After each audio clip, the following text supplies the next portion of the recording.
Hello friends, welcome to my channel. இன்றைக்கி நம்ம எல்லாருக்கும் பிடிச்ச மாதிரி சிக்கன் கட்லெட் எப்படி செய்கிறதுன்னு பார்க்கலாம். இன்றைக்கி நான் 300 கிராம் போன்லெஸ் சிக்கன் எடுத்துருக்குறேன். இதை நல்லா வாஷ் பண்ணி குக்கரில் சேர்த்துக்கலாம். இப்போது தேவையான அளவு உப்பு சேர்த்துக்கலாம். மஞ்சள் தூள் 1/4 டீஸ்பூன், தனியாத்தூள் 1/2 டீஸ்பூன், மிளகாத்தூள் 1/2 teaspoon, ginger garlic paste 1 teaspoon,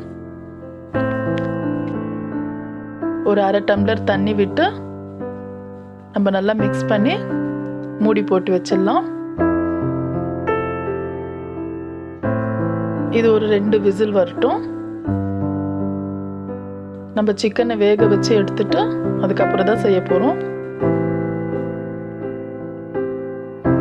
பாருங்க, நல்லா கறி வெந்துட்டு இருக்கு. இப்போ தண்ணி எடுத்துட்டு இதை சின்ன சின்ன பீஸஸாக நம்ம கையில் இப்படி உரிச்சு வச்சுக்கலாம். இப்போ இதில் மிளகுத்தூள் 1/2 டீஸ்பூன், மிளகாத்தூள் 1/2 டீஸ்பூன், மல்லித்தூள் 1/2 டீஸ்பூன், மஞ்சள் தூள் 1/4 டீஸ்பூன்,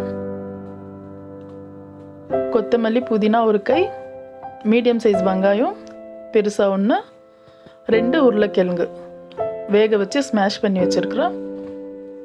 இப்போ தேவையான அளவு உப்பு சேர்த்து நம்ம இதை நல்லா பிழிஞ்சிக்கலாம். நான் இஞ்சி பூண்டு விழுது இதில் சேர்க்கல, ஏன்னா ஃபஸ்ட்டே சேர்த்துருக்குறல்ல. மறுபடியும் உங்களுக்கு தேவைப்பட்டால் இதில் சேர்த்துக்கலாம். இதை நல்லா மிக்ஸ் பண்ணிவிட்டு எலுமிச்சை சாறு 1 டீஸ்பூன் சேர்த்து இதை நம்ம ஒரு 10 நிமிஷம் ஊற வைக்கலாம். இப்போ 10 நிமிஷம் ஆச்சு.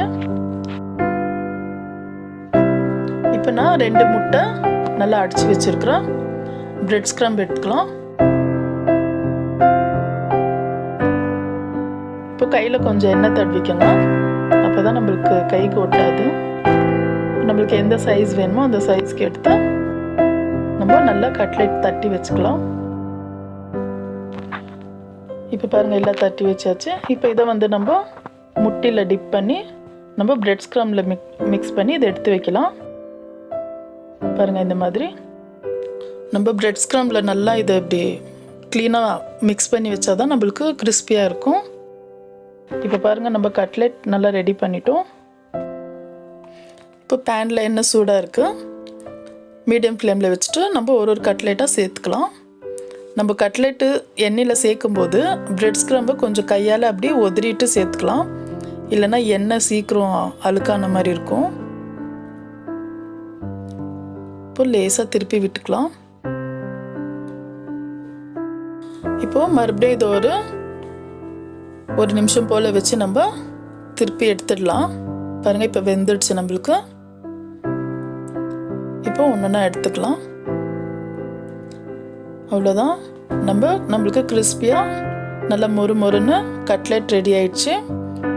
நல்லா டேஸ்ட்டாக இருக்குது. ரொம்ப சிம்பிள் செய்கிறது. நம்மளுக்கு 1/2 மணி நேரம் கூட ஆகல இந்த கட்லெட் செஞ்சு எடுக்க. ஸோ கண்டிப்பாக ட்ரை பண்ணுங்கள். இந்த வீடியோ உங்களுக்கு பிடிச்சிருந்தா லைக் பண்ணுங்கள், ஷேர் பண்ணுங்கள், மறக்காமல் சப்ஸ்கிரைப் பண்ணுங்கள். தேங்க்யூ.